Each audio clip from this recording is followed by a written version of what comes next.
வணக்கம் ஃப்ரெண்ட்ஸ். காலுக்கு ஒரு நல்ல ஸ்ட்ரெச் பார்க்க போகிறோம். இது வந்து பிகினர்ஸ் பண்ண வேண்டாம், கொஞ்சம் அட்வான்ஸ் ஆனது இது. அப்படி பிகினர்ஸ் பண்ணுறதா இருந்தால் நல்லா வார்ம் அப் பண்ணிவிட்டு ஸ்லோவாக பண்ணுங்கள், ஓகேவா?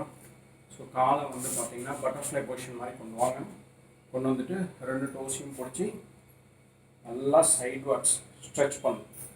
அப்படியே ஹோல்ட் பண்ணுங்கள். ஸ்ட்ரெயிட்டாக பாருங்கள். 5 கவுண்ட்ஸ் ஹோல்ட் பண்ணுங்கள். மெதுவாக பெண்ட் பண்ணிவிட்டு இம்மீடியட்டாக காலை ஸ்ட்ரெயிட்டாக வச்சு காலை நல்லா ரிலாக்ஸ் பண்ணுங்க. கால் பிடிச்சி கொஞ்சம் இனிஷியலாக பண்ணும்போது அப்புறம் மெதுவாக மறுபடியும் காலை பெண்ட் பண்ணுங்க.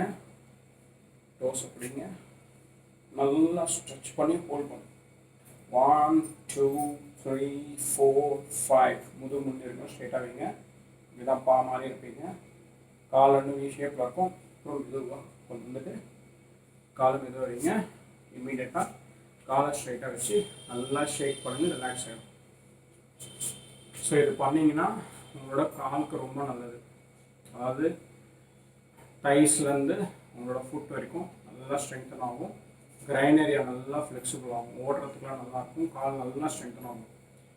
அதாவது கால் பக்கம் ஏதாவது நரம்பு சுருட்டி இருந்ததுன்னா, நர்வ்ஸ் ஏதாவது ட்விஸ்ட்டாக இருந்ததுன்னா அதெல்லாம் சரியாகும். கொஞ்சம் கொஞ்சமாக சரியாகும். பிளட் ஃப்ளோ நல்லா இன்க்ரீஸ் ஆகும்.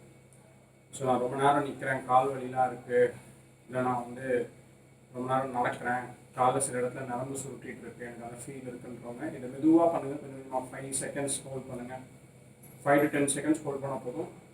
முதல்ல ஒரு 2 செட்ஸ் பண்ணுங்கள். மெதுவாக பண்ணுங்கள். அதே மாதிரி ஸ்பைனுக்கும் நல்லது. நீங்கள் கரெக்டாக பண்ணணும். அப்படி ஹோல்ட் பண்ணும்போது கஷ்டமாக இருந்தால் வால் பின்னாடி இருந்தால் நல்லா போய் கொஞ்சம் சாஞ்சிட்டு சப்போர்ட் கொடுத்து பண்ணுங்கள். முதுகுக்கு ஏதாவது சப்போர்ட் வச்சுட்டு பண்ணுங்கள், நல்லாயிருக்கும். இந்த ஸ்ட்ரெச் ரெகுலராக பண்ணுங்கள். காலுக்கு ரொம்ப நல்லது. இது ரெகுலராக பண்ணி இதில் பெனிஃபிட்ஸ் வந்து ஹாப்பியாக இருக்கும்.